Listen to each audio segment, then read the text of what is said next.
Follow our normal format for pre-match. We'll go through our broadcast rights holders first of all, starting with Sky, and then once we've completed the broadcast section, that will then become available to you. So it'll be embargoed until the conclusion of that section. We'll then do a section for the dailies that will be embargoed until 10:30 tonight. So we will start with Ben Ransom for Sky Sports News. Lovely, thank you very much. Good afternoon, Brendan. Hi, Ben. Afternoon. The international break can be a nervous time for managers as you wait for players to come back and hopefully don't get any fresh injuries. I mean, how is the health of the squad at the moment in terms of condition, and are there any fresh concerns? No, I think most of the guys have come back all okay. We obviously had the issue with Yuri before he left, so that puts him out for a few weeks. But yeah, apart from that, the players have trained well, worked well since they've come back, and yeah, we fit and healthy otherwise. Wesley Fofana's not been fit to play for you yet this season. Some talk, certainly from France today, that perhaps Chelsea might be making the initial stages to an approach. Are you aware of any interest or any approaches for Wesley? No, not at all. And just one on your own future as well, if I may, because I know you were very quick to play down the link with Newcastle. But since we last spoke to you, there's been a lot of noise, particularly around Manchester United and that link. I mean, is there anything you can say to us about that? Is it one of the cases where, I don't know, some jobs are too big to turn down or anything like that? I mean, what is the situation? There's two things. Firstly, it's really disrespectful for you to ask the question when you have a manager in place, a good manager and a good man who's working at the club. And secondly, I can't really comment on it because it's something that's not real. I'm here as the Leicester City manager, proud to be here, privileged to be here, and fully committed to the players, the club, the ownership. And that's about it, really. All the other noise around that is something that we can't control. Does it frustrate you, that noise, the headlines? It doesn't me personally, no, because my focus, like I've done in my career, is always looking for the next game. So the only club I'm thinking about is Chelsea and getting ready for that. It's obviously frustrating, I would say, for supporters and also my players. You know, if anyone is to read anything that maybe has been out there, then of course that can destabilise. But it's something that, certainly from a personal perspective, it's something that's in the modern game, and even much more so now. You know, lots of speculation, lots of gossip, but it's all a part of the game. But it's something that I've got no focus on whatsoever. And if I could just finish by asking you about Johnny Evans, once again, in imperious form for Northern Ireland. On his day, is he one of the best central defenders in the Premier League? Yeah, I reaffirm that because I've said it from when I first came in here. I think he's one of the best centre-halves in European football. We're very fortunate to have him, and you see his leadership qualities in the game the other night. Just the calmness he brings, the authority he brings to any team that he plays in, and so yeah, he's a top-class player who's at the peak of his game. And when he's fit and healthy, he's one of the best centre halves in Europe. Thanks for your candor, Brendan. Appreciate that. Thanks, Ben. Thank you. Okay, let's go to Anita for PLP, please. Afternoon, Brendan. Hiya, Anita. Afternoon. I hope you're well. Very well. I just wanted to get clarification, please, on the team news. You mentioned Yuri there. With Mark Albrighton and James Justin, are they fit and in contention for this weekend? Yeah, Mark's been back training, so that's really good news. JJ's looked really, really good in training, but he's probably just a little too early for him. We probably want to get him some minutes with the under-23 team, so we've got that plan in place for that. So, but he's looking so good in training, and he's obviously physically very, he's physically very strong. He's a natural athlete, but he's worked ever so hard during his rehabilitation. So we are seeing the rewards of that. We see him in training, and he's been absolutely first class. But we just got to make sure with him, still a lot of the season to go, and we just want to make sure he's fit and ready before he goes into some game time.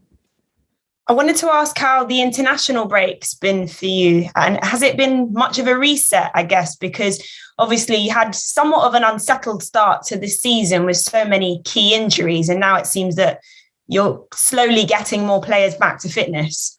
Yeah. I think at this point of the season now, the season really starts because now you've got a flow of games over the next numbers of months, lots of games, so the period's relentless. But yeah, I think that for this opening 3 months of the season, that you always are, no matter if you've won the game before the break or lost the game, you're always looking to reflect, reset again, and thankfully now we have this run of games over this next few months that allows you to get that rhythm, and obviously it's going to test every squad, and none more so than ourselves. So it's a relentless period, but you have to be relentless in your mentality.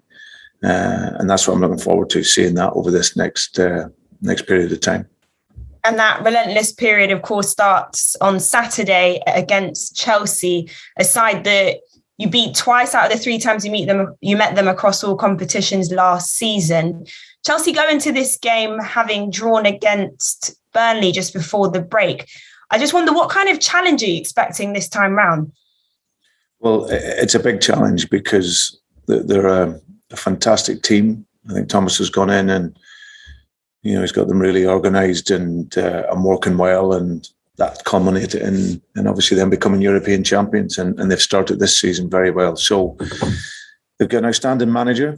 They've got an incredible squad of players that now have the confidence of winning a big title, and they've got real talents there where they can bring players out and bring more players in, and it doesn't make any difference that the level is really high, both technically and from a tactical perspective. So like you say, for us, every time we played them of recent, it's been a big challenge. The FA Cup was a special day for us, but likewise we had to work, and like when you play some of the big teams, you need to be at the top of your game. You need to play well. You need to be relentless in your work, and also you need a little bit of luck along the way as well. So, but we're looking forward to the challenge of it, and as I said, a fantastic team, and we'll be ready for it. And finally, from me, I know you mentioned a moment ago that your immediate focus is the game in hand, but how big a week does this feel for Leicester's season? You look at the Premier League table, you're 7 points from 4th. I imagine you don't want that gap to get any bigger. And then you've got that huge game midweek to try and remain in European competition, or European football rather. Yeah, well, they're all big games, and the focus purely on the next one. It's interesting, you're talking about the top 4, and for a club like ourselves to be challenging shows really the strides that this squad of players have made. So for us, our target always at the beginning of the seasons has been, can we arrive into European football, and that's where we'd want to be. And like I said, there's still a long way to go. Obviously, really important games coming up over these next numbers of months.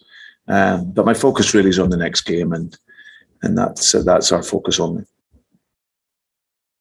Well, all the best on Saturday, Brendan. Thank you. Thanks, Anita. Thank you. Thank you, Anita. To Jason Bourne for TalkSport, please. Thanks, Anthony. Good afternoon, Brentford. Good afternoon, Brendan. Even got Brentford on the mind. A couple of maybe uncomfortable questions, Brendan. I mean, obviously, you've already addressed some of the Manchester United links there. I know you're clearly annoyed about the speculation, but a couple of other things as well. Kasper Schmeichel has said in an interview recently that he would potentially look to leave before he retires. Wesley Fofana also not particularly playing down thoughts of also going elsewhere in an interview he did, I think, last night. What do you say to nervous or anxious Leicester fans about what they may be reading and hearing about that aren't particularly pleasant, including yourself? No, listen, I think it's speculation and gossip, Jason, is natural in the modern game. And I think supporters and people in general will have seen that increase over these numbers of years. It is the frustrating element of the game nowadays that there's so many stories linked. But the players you're talking about, Kasper, and he's been such a great servant for the club. He He's absolutely been first class since I've come into here. But over that 10, 11-year period, he's been sensational for the club. So I've got no worries about Casper's mentality and commitment. I haven't seen any of the interviews, so I can't really comment on that. But certainly for both boys, like Wesley as well, you see how comfortable he is in the environment. You see the strides that he's made in a short period of time. And of course, listen, every player will have ambitions to be at the very highest level, of course, and want to do that. And but that doesn't mean that they're always thinking about leaving here to do that. You know, this is a club that is ambitious. The two players are very committed to doing that, and we are a group that have won some silverware, and we want to see if we can win some more. So, but both those players, they're first class. You know, Wesley's training so well. He's committed to here, and we can't wait to have him back. And like I say, with Casper, you know Casper's story. You know his commitment to here. But there's nothing wrong with having that ambition to be and play at the very highest level. Now, what about your personal ambitions remaining at Leicester City as well? How do you feel about that continuing task and project at the football club? Again, you talk about wanting to get back into Europe again this season, but as we know, there have been one or two bumps in the road already this campaign. Yeah, absolutely, Jason. Like I said, we've not been as consistent as what we have been, but I feel now that we can really focus in and have a period of time now where we can really get to work. Like you say, but we're not too far off European football now. It's still very early in the season. And my own commitment, I've said it a number of times here, anytime there's a link. I've got a huge respect here for Kuntop and the protection of his father's legacy and what he brings. My relationship with him, Susan Whelan, John Rudkin and all the other staff here, we're very much together and looking to push the club on. And for me, I feel I'm in the right place at the right time, in the right environment, and with the right people. And when you have that feeling every day, and you have that ambition to maximise what you can from the club, then that gives me a joy and a happiness to be here. And also, I work with a calibre of players that we're trying to rinse everything out of, and maximise their potential. So all of that combined, I'm very, very happy here. Johnny Evans, widely praised for his performance for Northern Ireland this week. I think he's got a few million Swiss people that now adore him. Are we now seeing him putting in that consistency of performance on a regular basis alongside a run of games, those appearances he's getting now? Yeah, he's a huge player for us. And we've always said it. He brings that authority to the game, the organisational skills, the calmness, and he's a winner. So having him available is absolutely massive for us. And it's no surprise to me. I've known him a long time. I've seen him. I've always said from when I came into here, the level that he's at, to see him play for our country and play the way he did was amazing. And it's great to have him back fit. And like you say, hopefully he's now at the stage of his career where it's about playing, recovering, and that's what we'll look to do, manage that recovery time, and hopefully he gets a bit of luck with injury.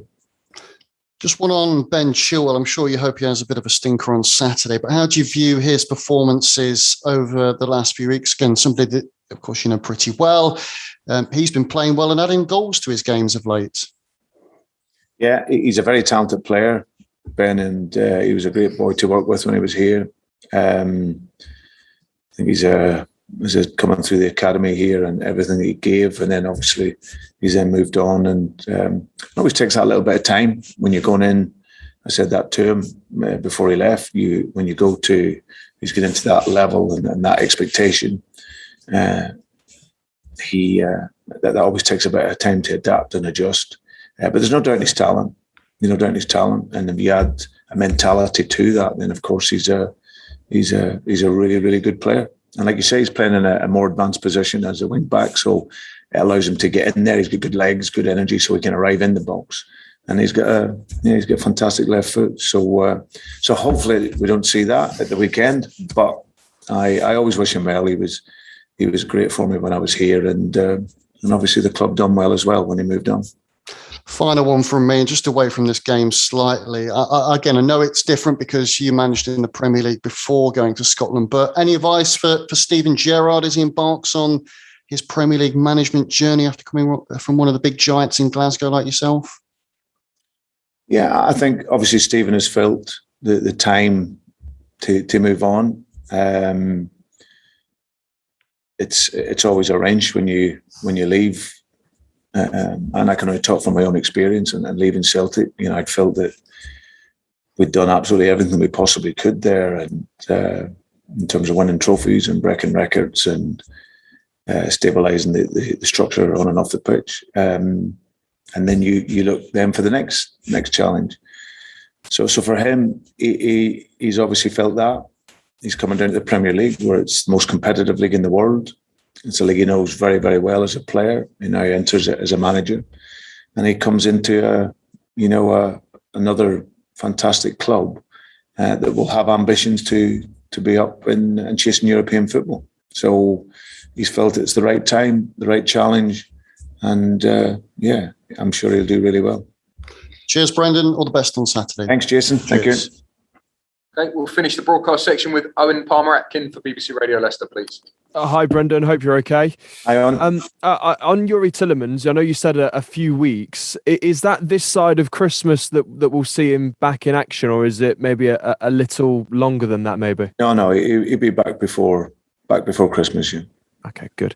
And on a couple of other injuries, I know you mentioned James Justin already, and that he's being involved in maybe youth games now. But what about Wesley Fofana? Because he's very active on social media, and seemingly, as you've sort of said as well, is coming along really well.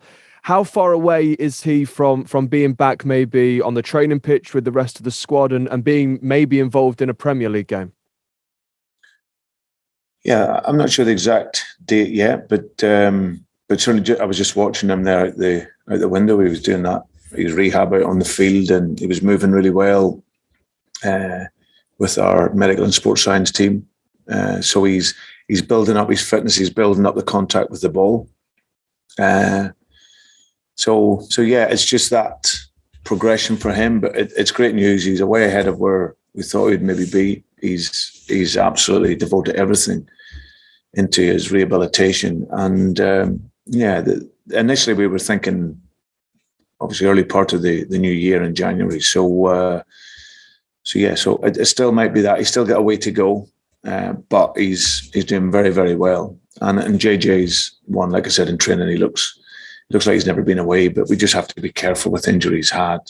As I said, the plan will be to get him into 45 minutes of maybe an under-23 game soon, and just manage it from there. But he's gifted where he's a natural athlete, but he works tirelessly at his game. So for those two players, they're going to be huge for us, towards the end of this year, and then being there for us in the second part of the season, and we get those two players back into the squad, and then that's a massive bonus for us.